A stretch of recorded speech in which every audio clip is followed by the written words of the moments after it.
everybody, and welcome to the Penelope Possum channel with me, your hostess, Penelope the Possum. Here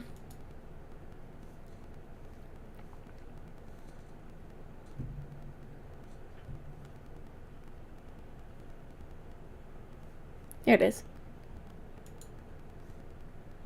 The man staples.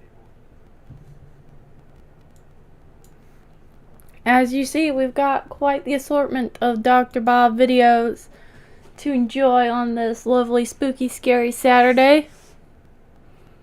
Because, of course, we always love Dr. Bob. He's always great. Hold on.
I'm back. Sorry about that.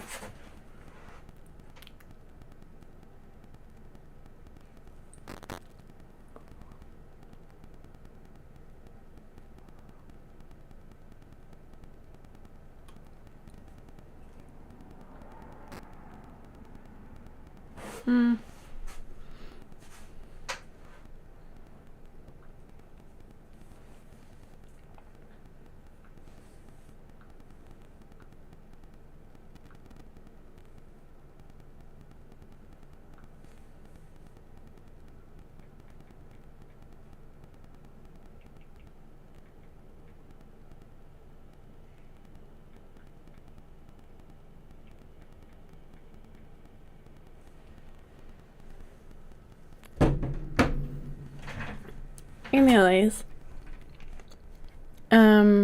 Oh shoot, I almost forgot the most important bit.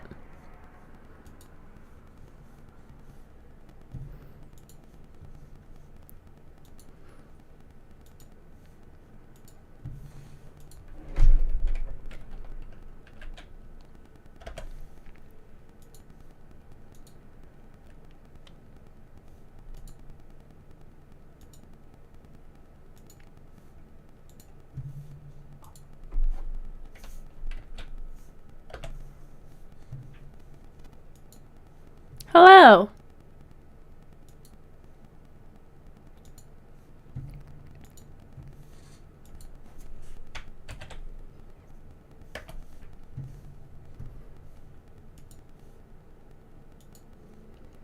We're just writing all these down into a text file so I don't forget any of the links.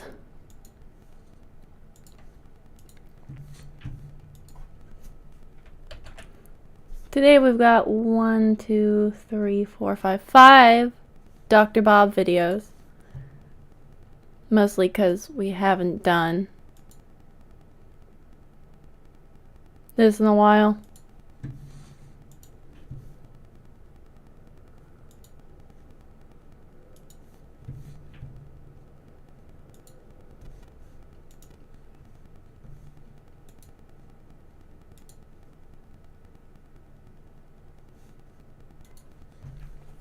So yeah, let's get to it.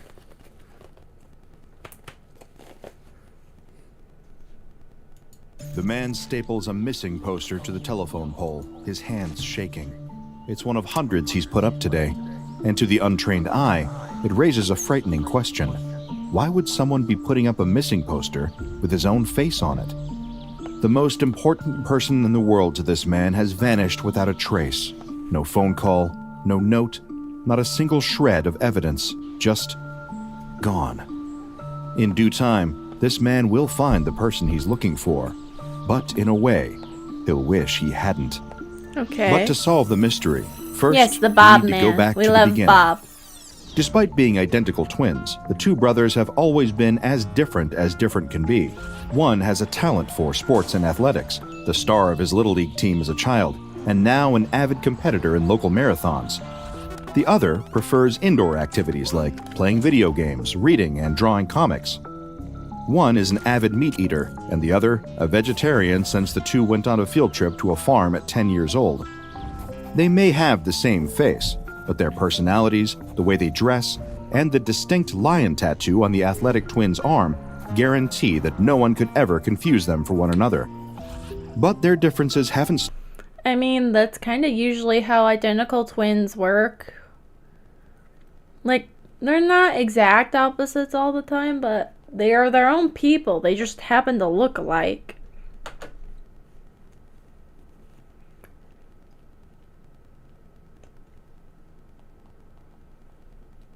stopped them from being close. Even after 25 years of being brothers, they still talk every day while enjoying the one thing they both can agree on: coffee. The two brothers are enjoying their weekly Saturday morning coffee at their favorite local coffee shop when the athletic brother asks the artistic brother if he's heard of the new fast food place in town.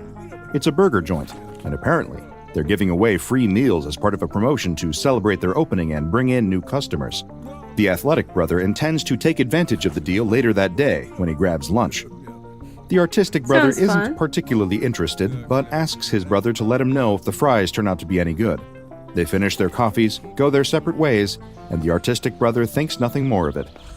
That is, until the next day rolls around and he hasn't heard from his brother since... Uh-oh.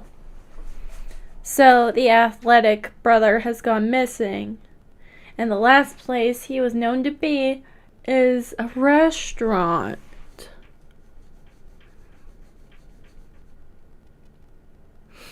Hey, boy. Coffee. Dude's dead. It isn't completely unheard of, but still enough to send up a small red flag in the man's head. He shoots his brother a text, lighthearted but still concerned. "Did the burger give you the runs or something? You okay?" Another day passes, and still nothing. Now he's getting worried. He even calls his brother's girlfriend to check in, and his stomach drops when she admits that she hasn't seen him since Saturday. That does it. Something is wrong. He drives to his brother's house and sees that the driveway is empty. The lights are off. Nobody's home. He scrambles to come up with his next steps. The police aren't likely to take him seriously with no signs of foul play. From an outside perspective, it looks like his brother just decided to take a trip without telling anyone. But he wouldn't do that. He'd let his loved ones know first so that they wouldn't worry. Okay. The artistic twin feels his head spinning, his thoughts beginning to spiral toward the worst-case scenario. No, he can't let despair overtake him. He needs to keep a clear head. If only there was some way to track his missing twin. Wait, that's it. The two brothers had switched on location tracking on their phones several months prior, and they should still be sharing locations. If his brother still has his phone, then he'll be able to find out where he is. The app shows that his brother's phone is currently in a nearby town about 2 hours away. Better get moving, and fast. The sooner he can get to the bottom of this maybe missing persons case, the better. Maybe it'll all turn out to be a big misunderstanding and everything will be okay. He can only hope. But in spite of his hopes, when he arrives at the location where his brother's phone is supposedly waiting, there's no sign of him. He spots his brother's car abandoned on the side of the road, the door still unlocked. His phone is sitting on the driver's seat, left behind with the vehicle. His stomach turns as the dread washes over him. Leaving town unexpectedly. Shoot, that's not a good idea. This is bad. Dude's probably is one dead. thing, but his brother would never leave his car and his phone like this, not unless something terrible happened. The man scans his surroundings in a panic, searching for any clue as to where his brother might have gone. Belly Bill. Nothing. There's nothing here but a fast food place. But wait, maybe someone inside saw something. One of the workers or the customers. It's a bit of a long shot, but it's better than nothing. Yeah? He shoves open the door and rushes inside, where the employee at the counter greets him with a wide, somewhat vacant smile. That's not unusual. That is not at all unusual. Like, I'm sorry to say, the vacant smile is not really worth noting. He asks her if she's seen a man who looks just like him, but she shakes her head. She hasn't seen anyone except for their customers all day. Speaking of which, would he like to try a burger and drink for free? Special new promotion. The man declines, grimacing at the inhumanity of offering a fast food deal to someone clearly in so much distress. For a moment, he thinks he sees her smile falter, betraying a glint of cold, hard cruelty in her eyes beneath the veneer of friendliness. But just as soon as he sees it, it's gone, and the smile is locked back in place. This place is giving him the creeps. He'll use the restroom quickly, then get back out there and continue the search for his brother. Time is of the essence. In the bathroom, he splashes a bit of cold water on his face, letting the slight sting bring him back into his body as panic threatens to disassociate him from it. Gotta stay focused so he can keep looking. Then, out of the corner of his eye, he spots it. No, it can't be. But it is. There, on the wall of the bathroom stall, is a dead... That is the brother's tattoo from earlier. The geometric lion tattoo. Okay. So, I'm not sure what happened here, I'll be completely honest. Did the restaurant eat him?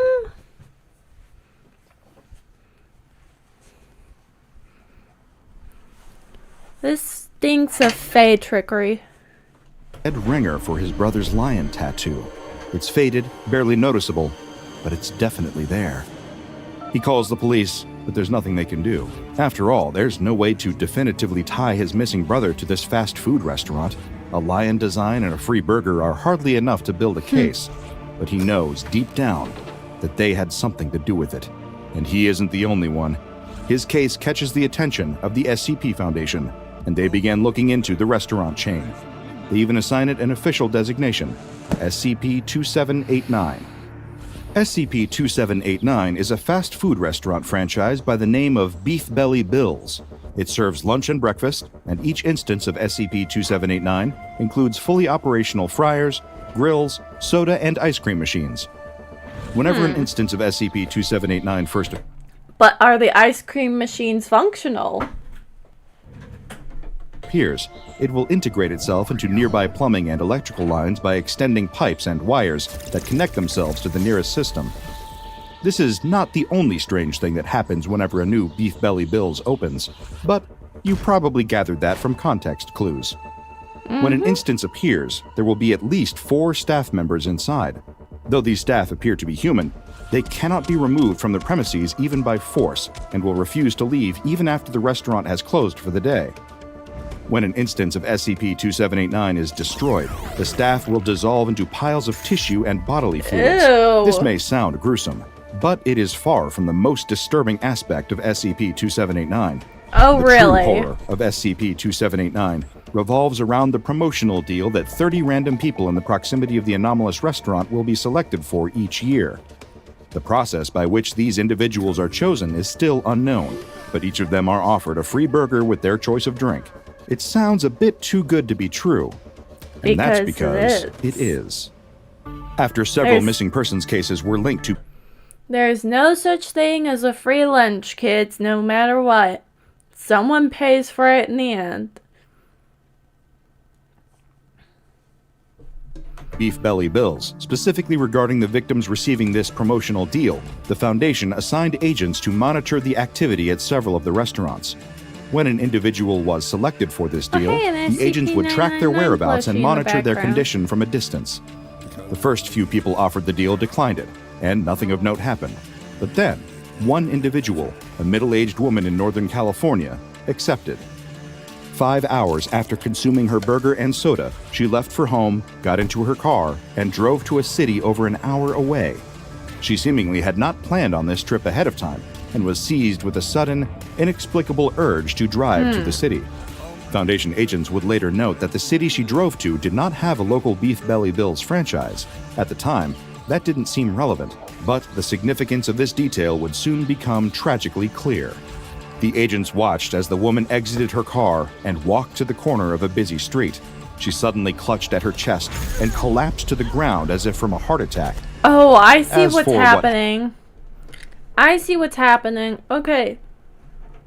So it seems like through some fuckery shit that eating the food offered at these restaurants will turn you into the restaurant. So that guy's brother turned into the restaurant he had visited, and that's why his lion tattoo was in the bathroom. Happened next? Well, it gets a bit complicated. None of the agents assigned to follow the woman could remember what they saw, nor did their recording equipment manage to capture any video or audio of the incident. Instead, their cameras only recorded static interspersed with images of the Beef Belly Bills logo. All the agents remembered was seeing the woman collapse, and then, as if it had suddenly appeared from nowhere, there was a new Beef Belly Bills where her body had fallen. Where did she go? Where did the restaurant come from? Why couldn't they, or any other civilians in the area, remember what had happened? That same day, analysis of the material taken from the site of a demolished Beef Belly Bills franchise came back from the lab, and a gruesome picture began to come together. Yeah. Structural components taken from an instance of SCP-2789 found traces of bone marrow and spinal fluid, as well as human epidermis being used as insulation for electrical wires. They even found an enlarged human brain hidden in the walls of the restaurant. DNA testing of this material matched a man who had gone missing a few towns over from the place where the restaurant had appeared. DNA analysis of material taken from this new restaurant revealed that it was a match for the woman from California. With this new information, the Foundation research team was able to make enough educated guesses to put together an outline of the process by which SCP-2789 instances form. Once a person has consumed their free burger and become possessed by the urge to travel to a nearby city, they are given the designation SCP-2789-2. Oh dear. Upon reaching their destination, SCP-2789-2 will experience something like congestive heart failure. Then, their body will begin to rapidly increase in mass until it has reached a height and width of approximately 4 meters. At this point, now that they are large enough, the victim's tissues and bodily fluids will begin Oh, to biscuit. transform into materials commonly found in SCP-2789, such as wiring, countertops, tables, and chairs. If there are any buildings in the way, they will be absorbed into the structure.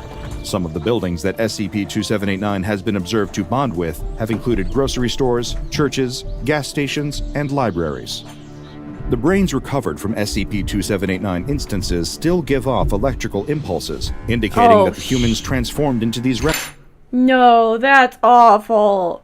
They're still alive? Dude, that's... Eesh. Oh, that's some kind of level of hell. Turned into a freaking living building. That... No. Oh my god, that's awful.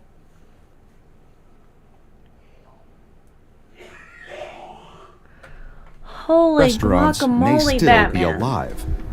How aware they are of their condition, if they are aware of anything at all, still remains to be seen.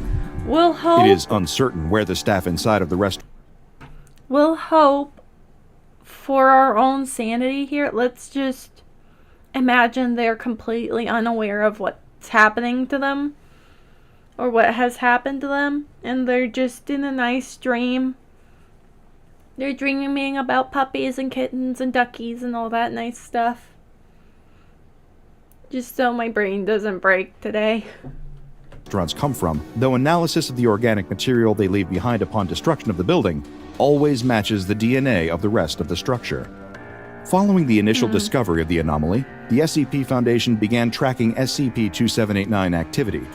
When a new instance popped up in Colorado, a researcher was dispatched to conduct interviews with the staff in order to shed more light on the Hey, nature this of the guy anomaly. looks familiar. First, the researcher, whose name has been redacted from the file and who therefore I shall refer to as Researcher B, for Burger, spoke to an employee of the SCP-2789 instance. How The creative, employee Bob. issued the standard greeting at the sight of Researcher B. "Hi, welcome to Beef Belly Bills. How may we help you today?" Researcher B responded with a request for information. "When did the restaurant first get to the area?" The employee smiled vacantly and said, "We officially opened for business yesterday, of course. Would you like to try our BLT burger? And for just $3.99, you can make it a combo." Researcher B declined and asked for clarification. The when was established, but how did the restaurant get there? And how did it pop up so quickly? The employee shook their head and shrugged. "I'm sorry." Their voice was chipper but a bit hollow, like a computer spitting out a pre-programmed line. "If you have questions about our company, you'll have to speak to the CEO. He's the life of the company. I hope he's able to help you. Here at Beef Belly Bills, customer service is our top priority." CEO. The mention of a company CEO piqued Researcher B's interest. There had been reports of a mysterious older man at various SCP-2789 instances who claimed to be the CEO and founder of the company. Descriptions of the man varied, with only a few constants. The man always wore a suit and always had a large mustache. Perhaps there was some truth to these claims. "I don't suppose you'd be able to contact your CEO and ask him to come here, could you?" The cashier shook their head. "The CEO, they said, comes and goes as he pleases. No one could tell him what to do, least of all a lowly cashier."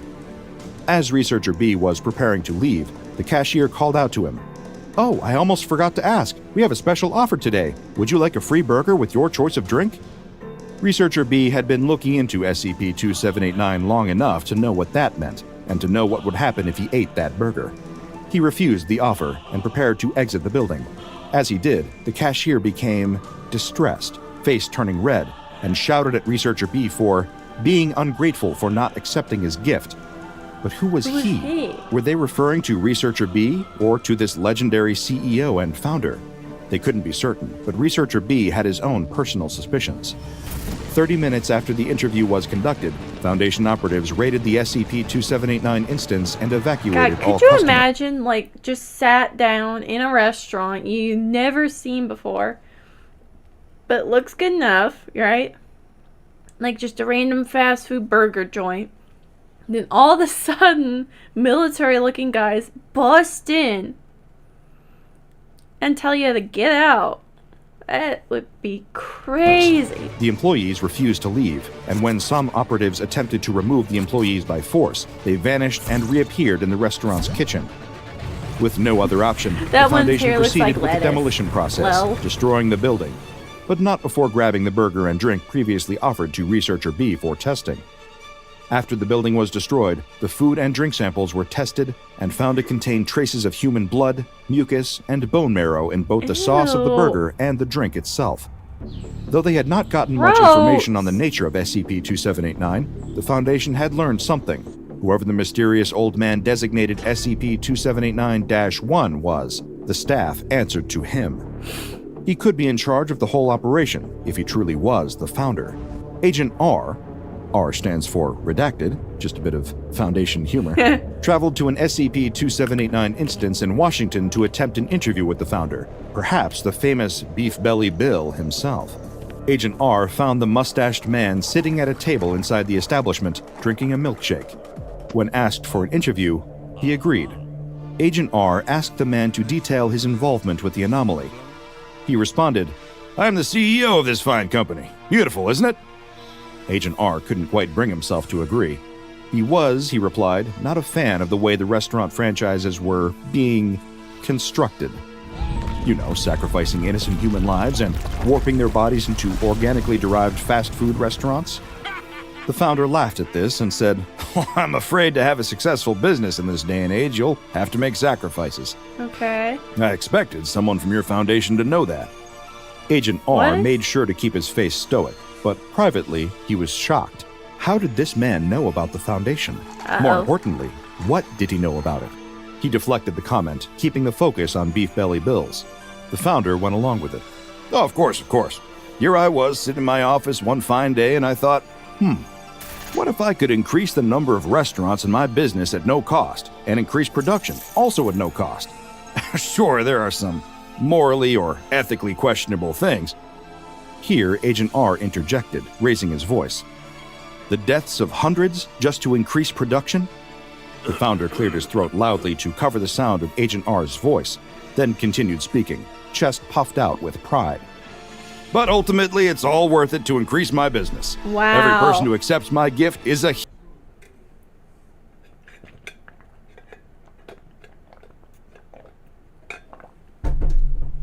Wow.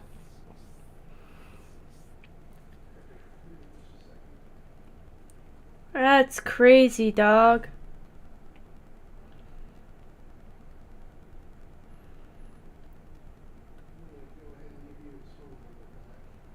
Completely flabbergasted right now. Damn. hero, a sacrificial lamb to further something far greater than themselves. It's not like the old days where someone would offer you a human sacrifice to help you along. No, the world has changed, and I've adapted along with it. After all, I am the life of the company. These words, Agent R had heard them before. He spoke up. Your employees say the same thing, word for word. What exactly does that mean? Rather than answer the question, the founder finished his milkshake, loudly sucking ice cream, if it really was ice cream, through the plastic straw.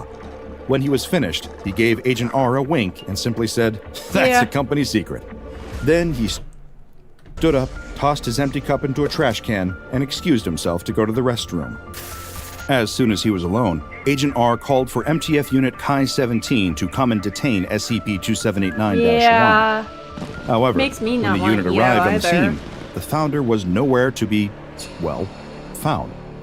The instance of SCP-2789 was promptly destroyed, and the location and containment of SCP-2789 was made a top priority.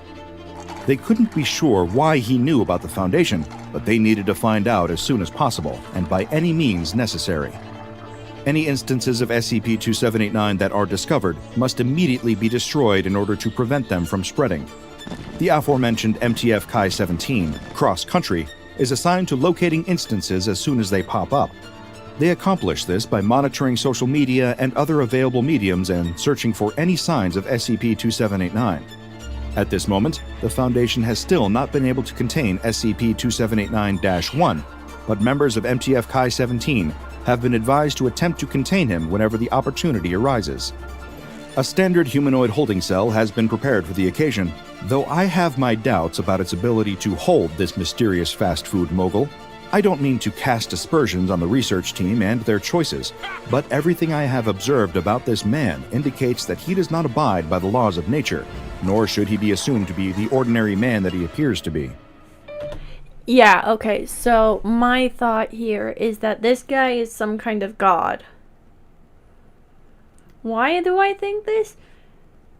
A few reasons. First off, nobody can agree what it looks like. Like, there's two constants and everything else is different.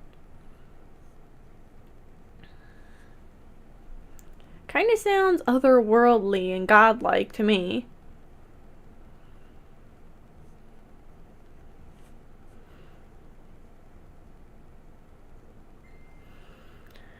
I don't know.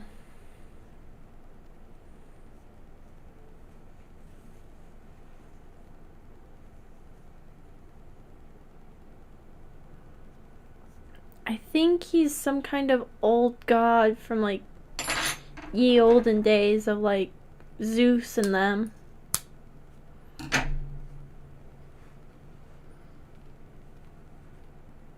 Or some kind of demon.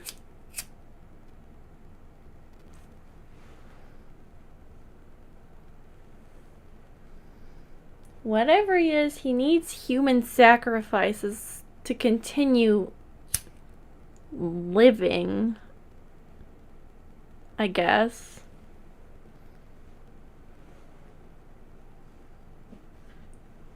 It's even made more suspicious by the fact he said something about it's not like the olden days where you can just get people to give you a human sacrifice anymore.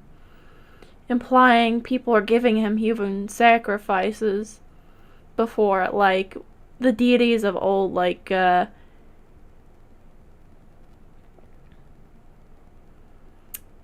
can't think of the names of them, but like the Mayan gods.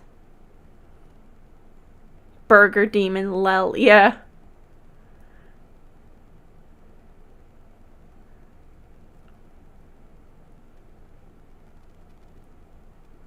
Whatever that thing is, it is no man. And I don't think it can be contained.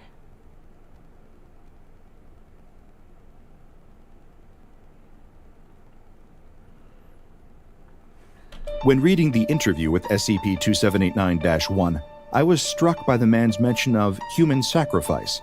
He referred to it as a commonplace practice in the old days, something that has gone out of style with time and forced him to adapt to the new way of doing things.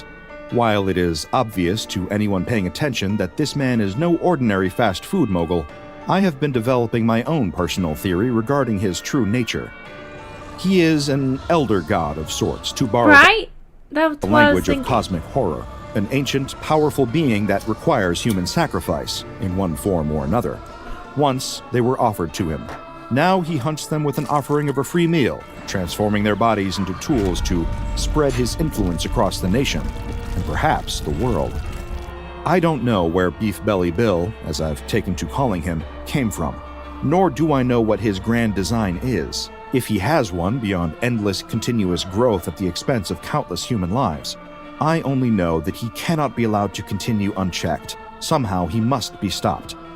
In the meantime, we would all do well to remember the old saying, there's no such thing as a free lunch. I said that Check at out the the- beginning of the video! Man, me and Dr. Bob must be on the same wavelength, I swear.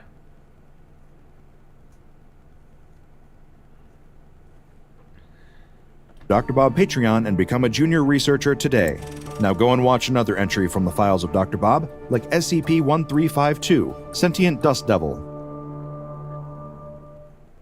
It is just another day in Charleston, West Virginia, and the worker is clocking in I thought it was a different Charleston. I was like, huh.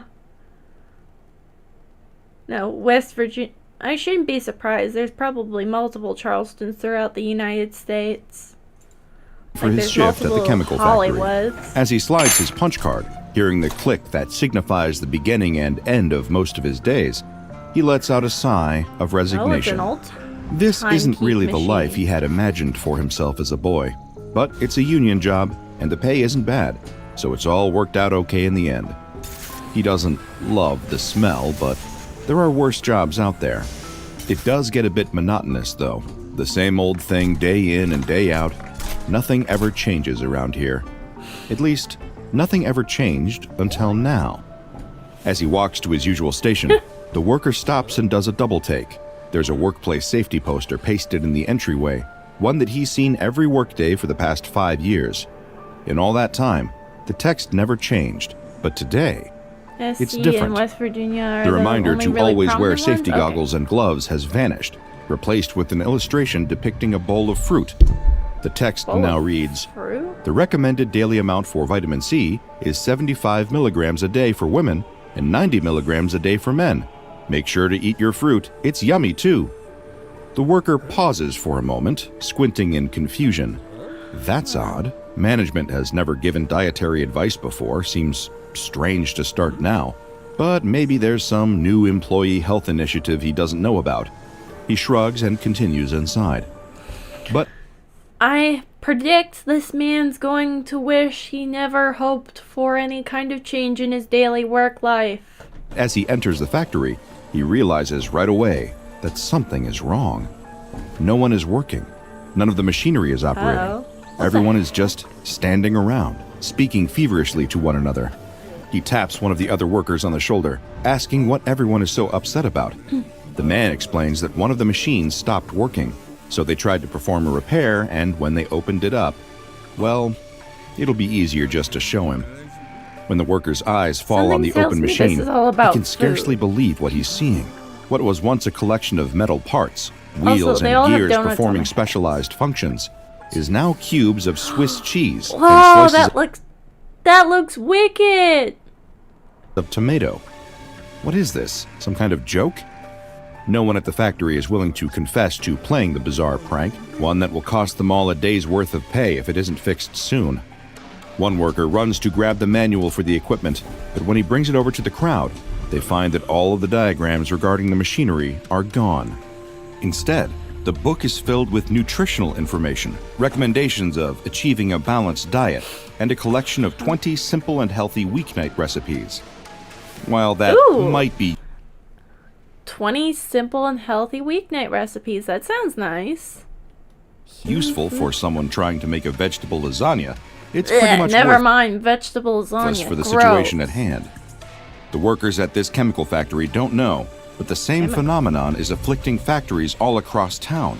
Vital machinery is transforming into food, and all words printed on site are changing to encourage a healthy, balanced diet. Well, Assembly this lines seems are halted for the relatively day, benign. and workers are sent home as the management of these various factories attempts to uncover what appears to be some sort of grand food-based conspiracy. This seems relatively benign. Like, this doesn't seem dangerous so far. It just seems... Until it starts turning other things into food. I guess?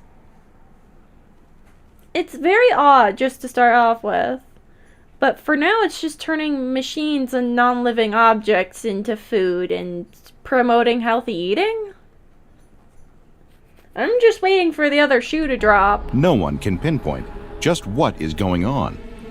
No one, that is, except for a group of kids out of school for the summer who just so happen to be walking along the bank of the Big Coal River in search of something to occupy this beautiful day.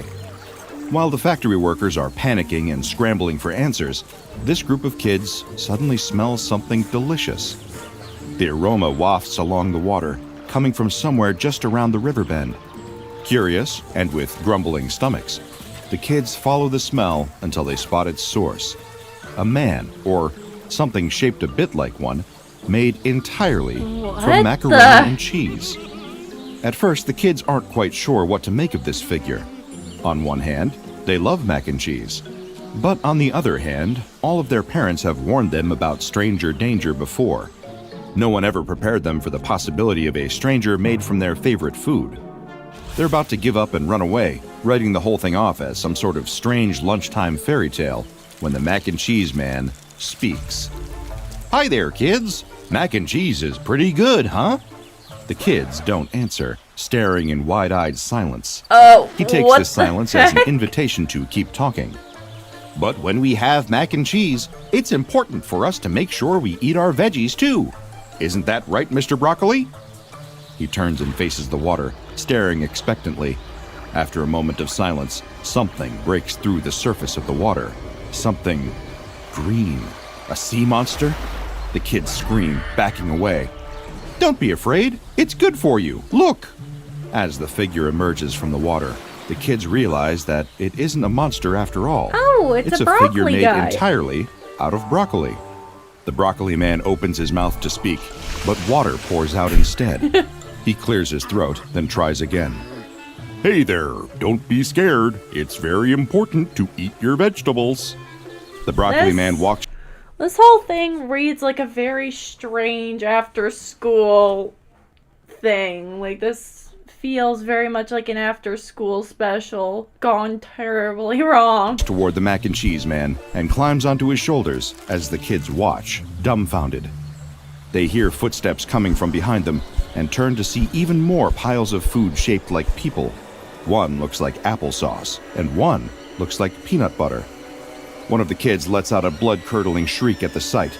She's allergic to peanuts and left her EpiPen at home. The kids run away from the river as fast as their feet can carry them, leaving the food people standing by the water, sad and confused. When they get home, the kids feverishly tell their parents what they saw that day. Several of them are surprised by the reaction. Their parents believe them. They have similarly strange stories from their days at work and can all agree that something very, very strange is going on in town. After a few calls to the authorities, which are initially written off as pranks, word of this anomalous food-based activity reaches the SCP Foundation. Agents are quickly what dispatched to happened the and area to why? investigate, and along the bank of the river, they find the food people that the children encountered, all standing on each other's shoulders. One by one, the agents managed to wrangle the food people into a van for transport to the nearest containment facility, but their work is not yet done. The anomalous activity is continuing to spread, turning stop signs to giant pieces of pepperoni and street lamps to bushels of apples and oranges. Whatever is causing all of these changes, it's still in the area. The agents cross to the other side of the river, where an unmarked building stands abandoned and in disrepair. The first thing that the agents notice is the bugs. Swarms of ants and other insects pour out of the building when they open the front door, seemingly drawn by the piles of food scraps strewn across the floor. If they didn't know better, they'd think someone was squatting here and stockpiling food. But they do know better. They've seen the food people with their own eyes. So they aren't too shocked to see more of them huddled inside the ruined building. They are shocked, however, to see just how many of them there are. Almost 24 food people are waiting inside, stacked on top of each other in a pyramid formation. Grains make up the bottom of the pyramid, with fruits and vegetables on top. On top of the produce people, there are a few made from dairy products like cottage cheese, and some made of nuts. On top, there is a single figure made from butter. The agents consider calling for backup, but the food people appear to be peaceful. One by one, the agents disassemble the pyramid, and each of the food people comes with them quietly, climbing into the van. So, these things seem relatively harmless. When the building is clear, the agents transport all of the food people back to the nearest Foundation site and get to work on putting out a cover story to the people of Charleston. As far as the people of Charleston, West Virginia know, the food people they saw that day, and every other strange occurrence, was caused by a chemical leak. Chemicals in the Big Coal River caused a variety of unusual effects on the population and produce. That was all, nothing more to worry about. They would never know why they all ended the day with the feeling of a full, satisfied stomach, or why they all had so much energy the next day. And they would never know that their town had been visited by SCP-1630. SCP-1630 refers to a group of 25 anomalous humanoids, each 1.54 meters tall and weighing between 21 and 231 kilograms. Instances of SCP-1630 appear to have intelligence corresponding with the average intelligence of humans between the ages of 20 and 26, and are fully capable of standard human sense and perception. The most unusual aspect of SCP-1630 instances is their physiology. Each instance is made up of an edible substance that is a common mainstay of the human diet, such as fruits and vegetables, cheeses, meats, and grains. What appears to be an instance's clothing is actually part of its body, and is also composed of these edible components. Any damage to the body of an SCP-1630 instance will be healed promptly, at a rate of 1 kilogram of regenerated mass per hour. Their bodies can be damaged by anything that would do damage to the edible substance a given instance is made up of, but they do not appear to decompose or rot at a standard rate. As of today, no instance of SCP-1630 has decomposed or died while in Foundation custody. The instances are capable of speech and communication consistent with their estimated intelligence levels. Every instance of SCP-1630 in Foundation containment has been cataloged, and though I have no interest in reading out the details on all 26 of them, I will provide attracted to the underside of the They probably lost a toy beneath the stove. some highlights for your consideration. The first instance to be contained and cataloged by the Foundation was SCP-1630-01. Its body is composed of raw meat, mainly pork and steak. When spoken to, it has expressed a passionate interest in food-based trivia, particularly pertaining to meat. It has a friendly, talkative disposition and is known to engage staff in rounds of meat-based trivia questions. Foundation staff converse with this instance and participate in its quizzes on a regular basis in order to maintain a congenial relationship and guarantee the entity's cooperation.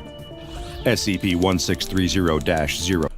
So it is genuinely just a completely, albeit freakish, but harmless anomaly. It's easy to forget that not all of these anomalies are bad. Like, yeah, it was very strange, but these humanoid characters don't seem to have been people. The people of that town weren't affected in any horrific way. It just changed a bunch of stuff in the area. It's very interesting.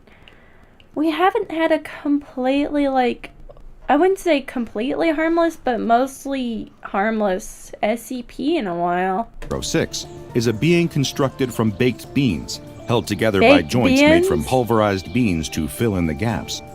It is also coated in a classic sugar-based baked bean sauce, which occasionally drips off of its body and onto the floor of its containment chamber. Sauce is also expelled from the entity's mouth whenever it speaks.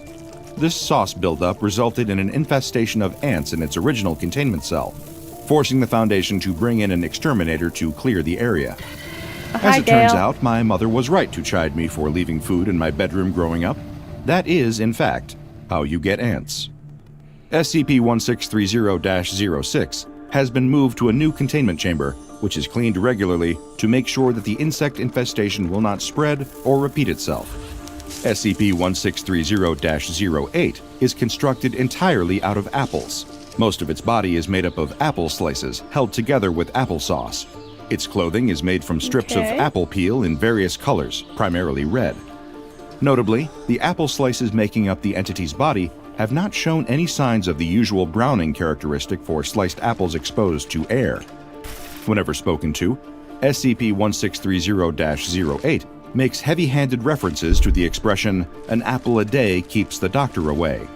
Whenever approached by a doctor, the entity seems genuinely perturbed. SCP-1630-11 is constructed entirely from butter. Because the inside of its mouth is perpetually in a semi-liquid state, it is incapable of coherent speech. However, it is able to communicate via American Sign Language. Where it learned sign language, it will not say. Several Site-77 personnel fluent in American Sign Language have been assigned to its containment area so that they can maintain an open line of communication with the anomaly.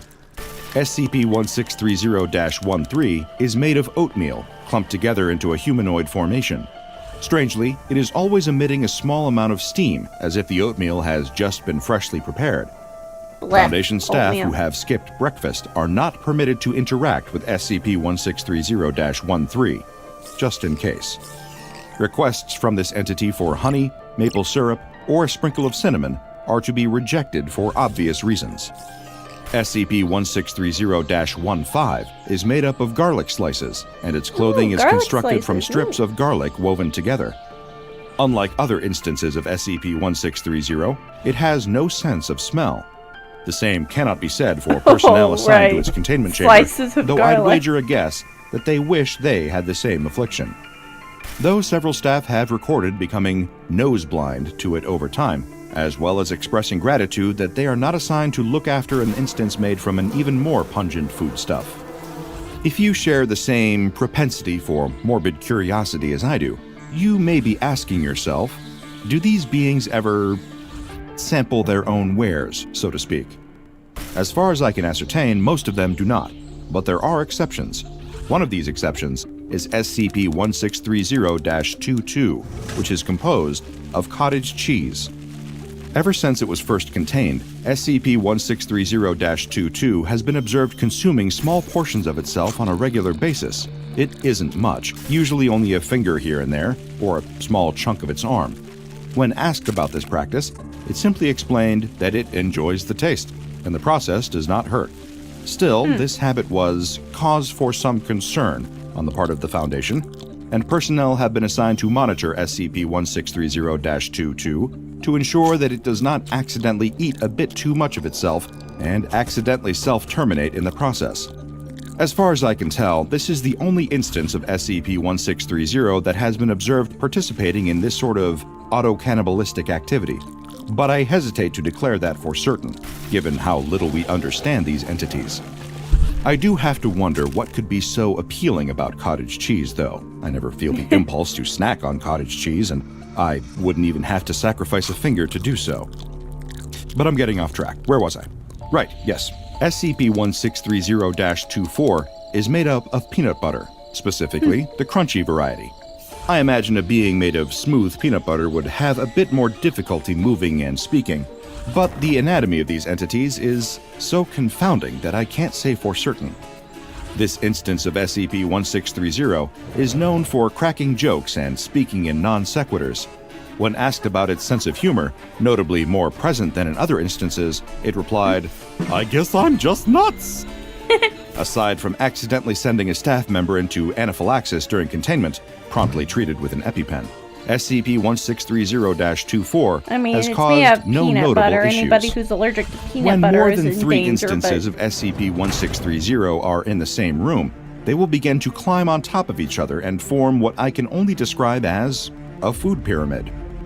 The U.S. Department of Agriculture's classic food pyramid seems to be the inspiration for this formation, as the instances will place themselves in a position matching that diagram, and their corresponding food items place on it.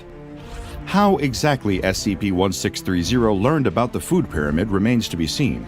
When asked about the pyramid formation and this peculiar behavior, SCP-1630 instances will simply respond that they are fulfilling America's dedication to eat healthy every day. But they don't just enter this pyramid formation and remain there with no anomalous effects. When the instances have reached their intended positions, it will trigger something known as a Delta event. As soon as a Delta event is set into motion, human subjects in the vicinity will experience fullness and contentment as if they have just finished eating a healthy, well-balanced meal. Inanimate materials in the area will transform, maintaining their shape, but changing into an edible version of itself, like something out of a health-conscious Charlie and the Chocolate Factory knockoff. The foods that these items change into depend on the SCP-1630 instances present for the Delta event. Documents, visual or written, will also transform, but not into food. Instead, their content will change to highlight the importance of eating a balanced diet, as well as many reminders to follow the guidance of the food pyramid. The zone affected by the Delta event will spread at a So rate that of must have 100 been meters why per it was hour, even and doing this that in the progression first can only place. be stopped by forcibly separating the SCP-1630 instances from one another. All instances of SCP-1630 must be kept in humanoid containment chambers located at Site-77. Their conditions must be climate-controlled depending on the composition of the individual instance and the optimal temperature and moisture level for preserving it. No more than 3 instances of SCP-1630 may be allowed out of containment areas at one time. If a containment breach should occur, security personnel have been authorized to use lethal force to prevent a Delta event. what lethal After force I could first you learned of apply? SCP-1630, I found it rather charming, if a bit unsanitary. I don't much care for the idea of that much food sitting out, touching the floor and various other shared surfaces all day. But an emphasis on health and nutrition seemed to suggest that SCP-1630 instances have good intentions, execution of those intentions aside. But then, I read the addendum attached to the file concerning Oh a boy, here troubling comes the other development. shoe. On June 2, 2010, a new instance of SCP-1630 was contained and designated SCP-1630-26. Its composition appears to be sugars, fats, and artificial substances such as flavorings and preservatives. After it was contained, a Delta event was performed with SCP-1630-26 in a controlled, sterile environment. During this event, personnel taking part experienced nausea dear. and a phantom sweet taste in their mouths. At the same time, documents throughout Site-77 were replaced by advertisements for various fast food, candy, and other confectionery corporations. Many of these corporations have not yet been confirmed to exist. A couch in the staff break room transformed into a pile of French fries, while the water cooler's contents became thick, syrupy sweet and artificially colored with the discontinued red food dye. The carpet turned to cotton candy, while tiles in the hallway turned to square hamburger patties. Other transformed items took on the shapes of foods Oh. that could not be identified, but that gave off a strong, meaty yet sweet smell that was described simply as artificial. After the conclusion of the Delta event, SCP-1630-26 was moved to another site, and containment procedures for SCP-1630 are pending updates.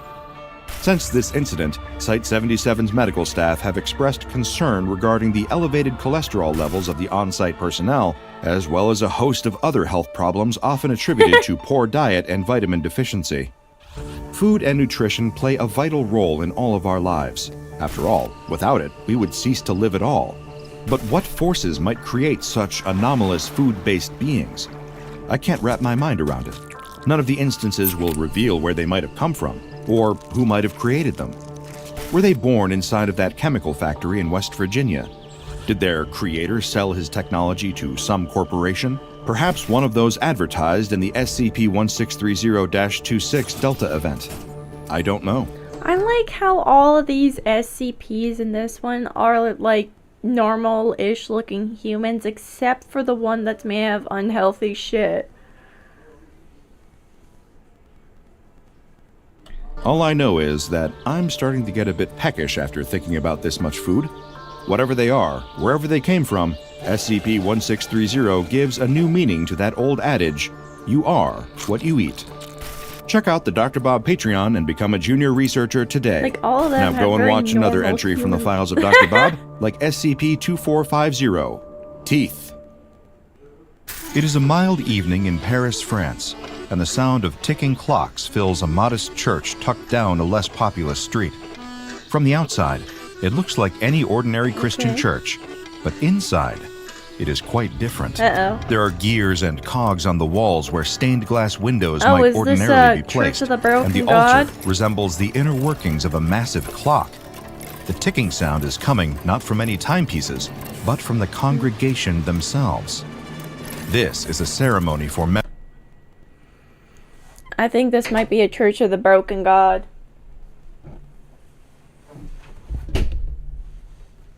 members of the Cogwork Orthodoxy, an offshoot of the Mechanists, or the Church of the Broken God. Yep. The congregation is small, a little less than a dozen in attendance, but they are devout in their faith. A solemn hush falls over the room as the patriarch stands before them, holding a bottle of holy oil. He beckons up each congregant to the altar, where he anoints them with the oil on whatever cogwork augmentation is most easily accessible. Some have visible gears, others limbs made from brass. One man has a clock in the middle of his forehead, like a third eye. After all have been anointed, they return to their seats and bow their heads in solemn prayer. Tick, Ugh. tick, tick. The sound is rhythmic and constant, like one shared heart thrumming all together. This is not gonna end The well. sound fills the room, steady as it always has been. But then, the pace changes suddenly, for the very first time. The ticking comes faster now, less like a familiar clock, and more like a bomb ready to go off. It ticks faster, faster, faster. The sound of grinding metal fills the room, interrupting whatever peace remained. The patriarch cries out in pain, holding his chest. His eyes widen, and all of a sudden, his chest explodes, metal fragments Holy- flying in every direction. One by one, the rest of the congregation follow, their augmented bodies failing them in a shocking display. Metal legs fuse together, gears grind, spark, and explode. The rifle grafted into one man's arm begins firing at random. An internal combustion engine heart fails, Cyberpunk. and a woman collapses to the ground. All the while, the initial explosion has set fire to the old wooden beams of the building. It is all going up in flames. By the time the authorities arrive on the scene, over 50,000 euros of damage has Oh, been this done must to be the a building. European The entire SCP. congregation is dead. It doesn't take long for the SCP Foundation to become involved, or for them to suspect foul play. The Cogwork Orthodoxy are relatively peaceful, and have never been involved in an incident quite like this before. No, someone planned this and executed it meticulously. The question is, how and why? It's hard to believe any sect of the Mechanists or the Church of the Broken God could be peaceful, but stranger things have happened. Hello? Following the 2011 incident at the Cogwork Orthodoxy Church, other cases of this mysterious ailment began popping up. The Foundation was able to take several bodies for autopsy, though I the means see. by which this was accomplished are obscure to me. Oh, just They a determined moment.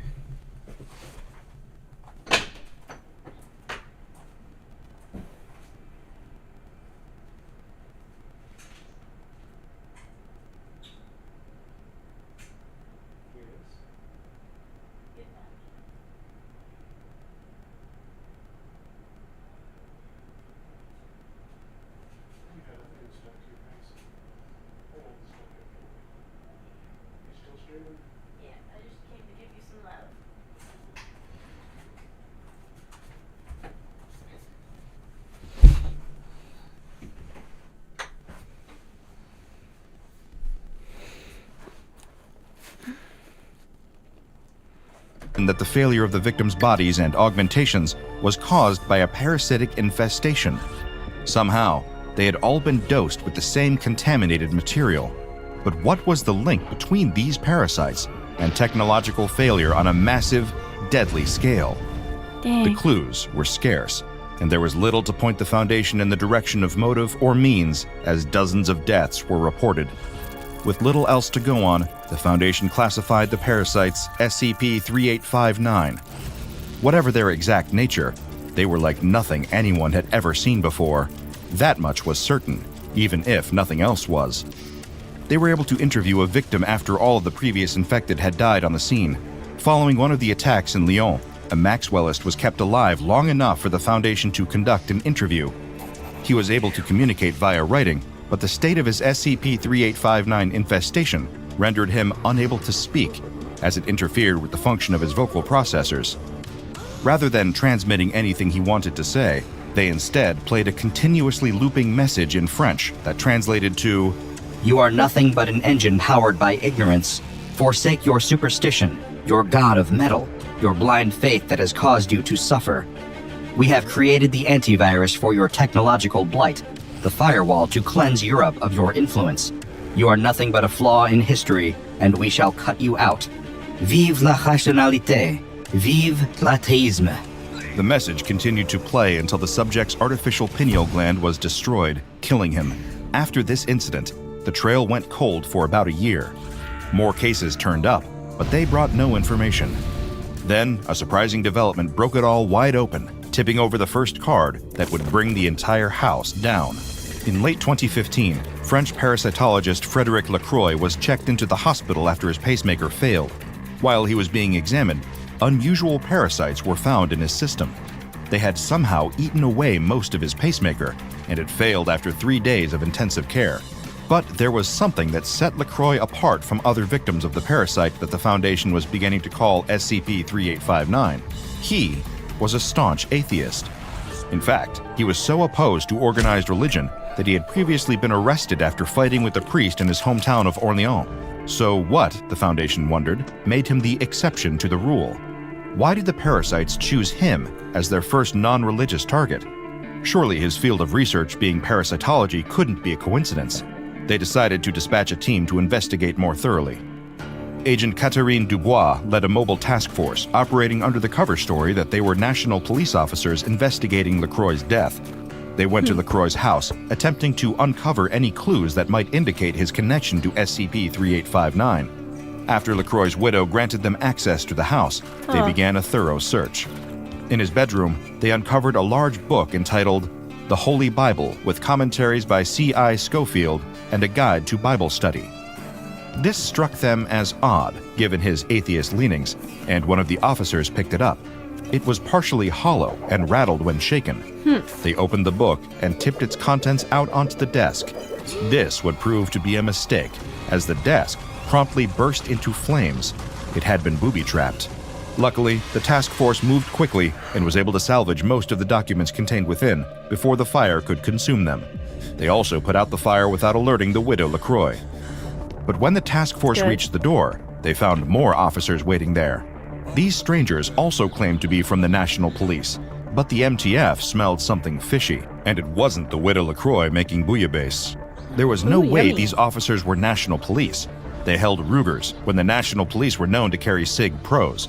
No, these were not cops. The MTF had to get out of there, and fast. They ran out the back of the house and commandeered a vehicle from a, let's say, somewhat willing civilian. As they drove away, gunfire ricocheted off the body of the car. The enemy officers were in pursuit, and they teleported their car in front of the MTF in an attempt to cut them off. Frick?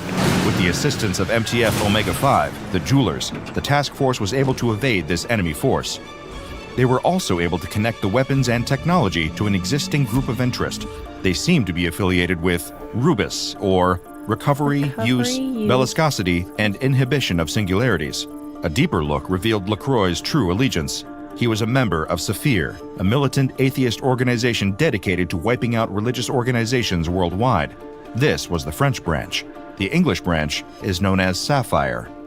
One of the documents recovered from Lacroix's home revealed this allegiance, titled a brief manifesto against the Mechanite superstition and how to topple it.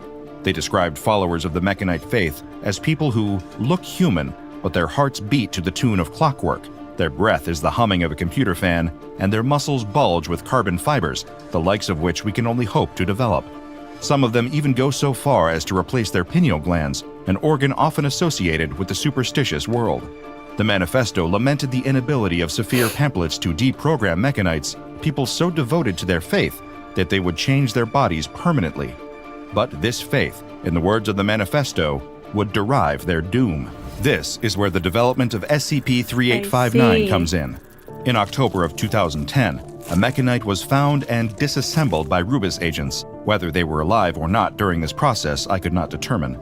In this Mechanite's body, Rubis agents found an organic interface virus, or a virus created from nanotechnology. In short, an OIV is like a computer virus made material, made into something that can infect a human body. This virus was intended to respond to strong Mechanite faith and to prevent the organic parts of a person's body from rejecting their new inorganic modifications. But programming can be rewritten, and Saphir was determined to find a way to reverse the purpose of this OIV and cause it to reject these inorganic components. However, they ran into one problem. The virus would not interact directly with the human body. It was engineered for the specific Mechanite it was found in and did not take to other human subjects. But then Dr. LaCroix discovered an ingenious solution. The dead Mechanite was not just full of technological augmentations, they were also infested with hookworms who had been infected with the OIV. He took these hookworms and created a new species named Ancylostoma nedladi, named for the Luddites who destroyed technology deemed evil. The manifesto closed with a goal. By the close of 2015, we expect to eliminate any Mechanite influence on the continent.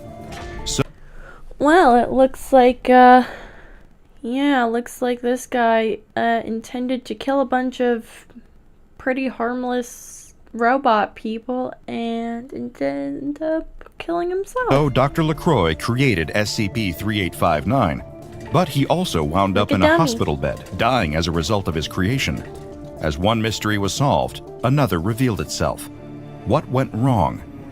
The plot only thickened as more Saphir agents died in the wake of LaCroix's death. 6 in total perished from an infestation of SCP-3859. Each was killed when their metal tooth fillings exploded, causing fatal brain hemorrhaging. We know the devastating impact that it has had. Some know it all too well, but what exactly is SCP-3859? The Foundation was able to determine a bit about its nature.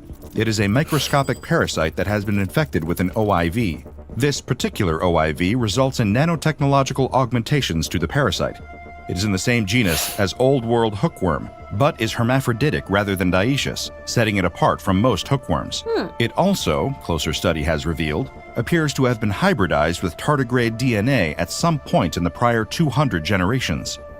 The function of SCP-3859 in the human body is to infest hosts with artificial components added to their physiology and to destroy them. Again, this is notably different from ordinary hookworms, who do not normally behave in an aggressive fashion or leave the digestive tracts of their hosts. This would suggest that the technological components of SCP-3859 are causing them to act in defiance of their nature. Saphir's aims in creating this augmented parasite are clear, but what is still unclear is what happened next. Why did LaCroix's creation turn on him? What happened?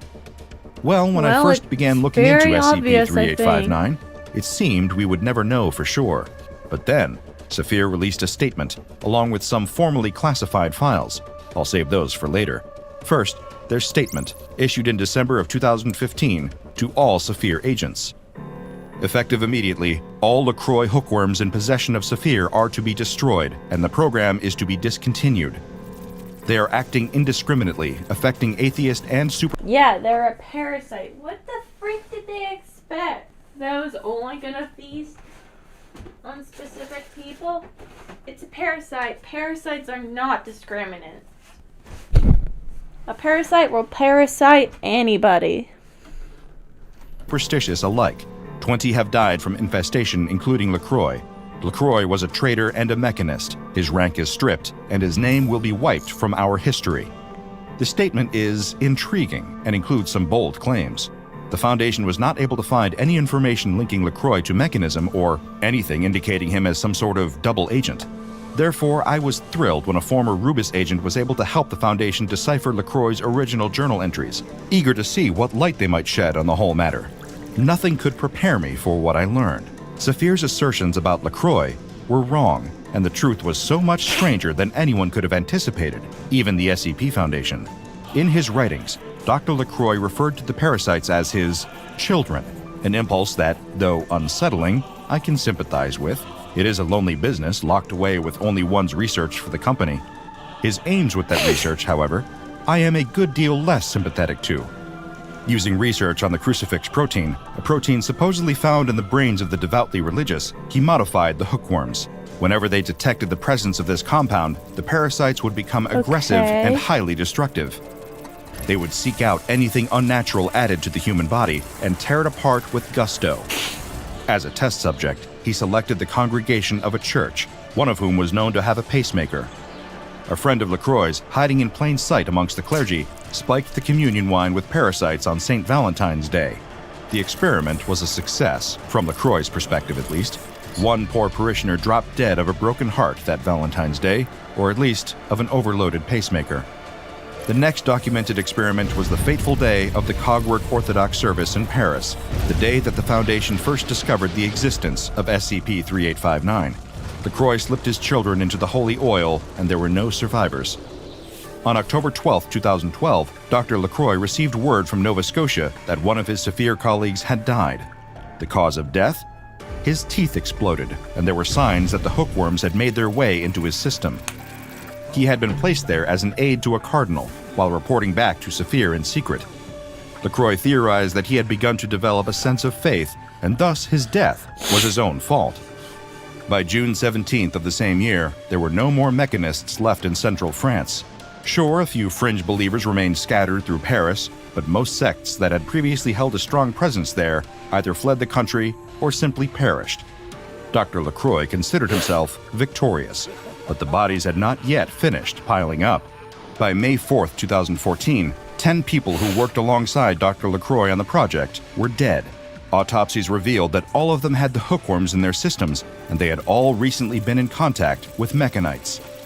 Dr. LaCroix theorized that these colleagues had been hacked, and that the reclaimed technology in their bodies had been hacked by mechanite influences that left them vulnerable to the effects of the parasites. A software update would fix it. At least, that's what he thought. An analysis of the software showed no changes at all. Strange. Perhaps an explanation would reveal itself under further scrutiny. On March 7, 2015, Dr. LaCroix began to feel ill. He experienced tremors, sweating, a fever, and persistent vomiting. The containment of his project had failed, and there were hookworms in his system. Not to worry, though. These hookworms wouldn't do much without the crucifix protein being present. He took some of the anti-parasitics kept around at the lab and waited for his symptoms to abate. But on March 15th, he was still feeling ill. It was then that he realized a drastic error he had made. By changing the physiology of the worms and making them hermaphroditic, they were able to reproduce more quickly than the medication could kill them.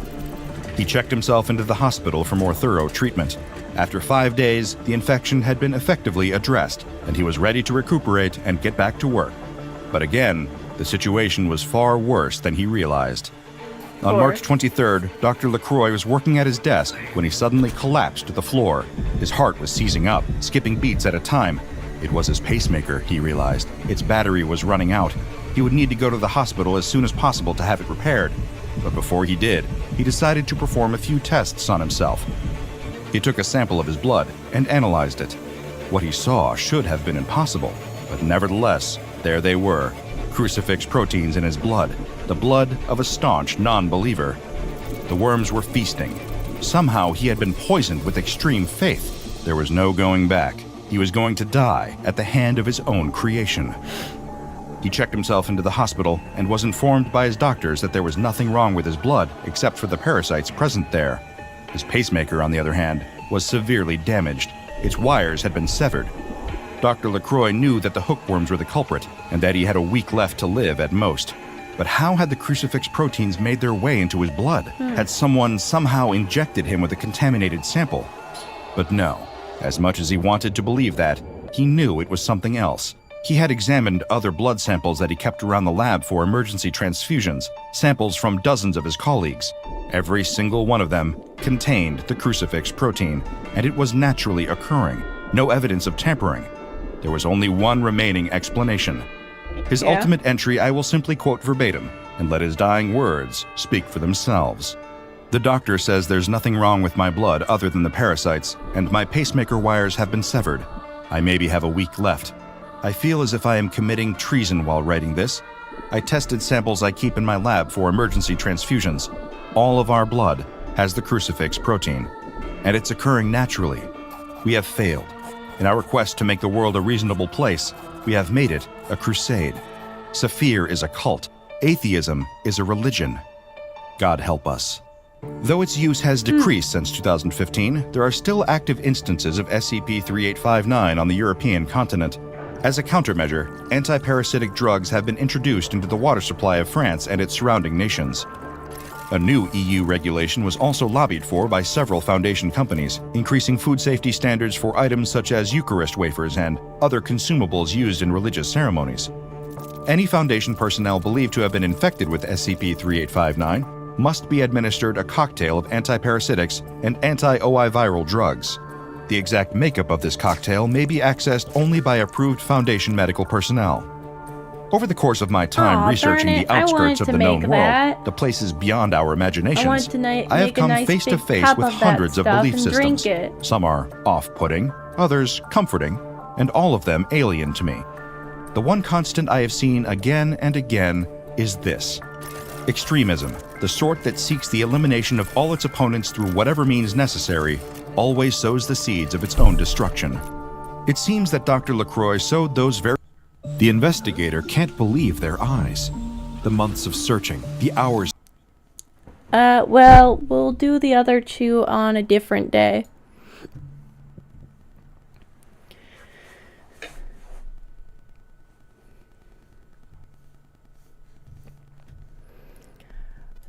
But that'll be it tonight for the Spooky Scary Saturday stream.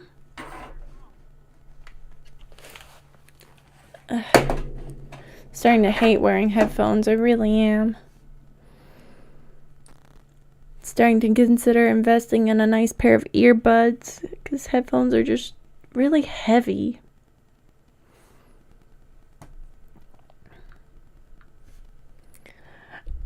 Oh, I'm sure some of you noticed the new possum, considering I lost the old one. That's the new guy. His name is Damien.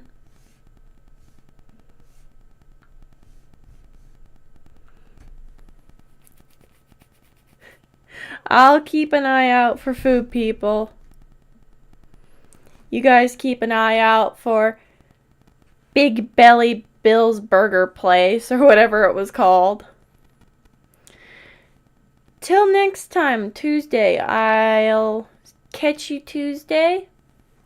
As long as I don't spontaneously combust. Very cute, thank you.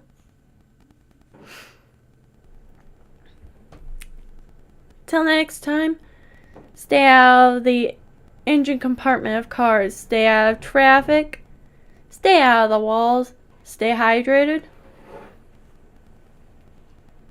Love you all.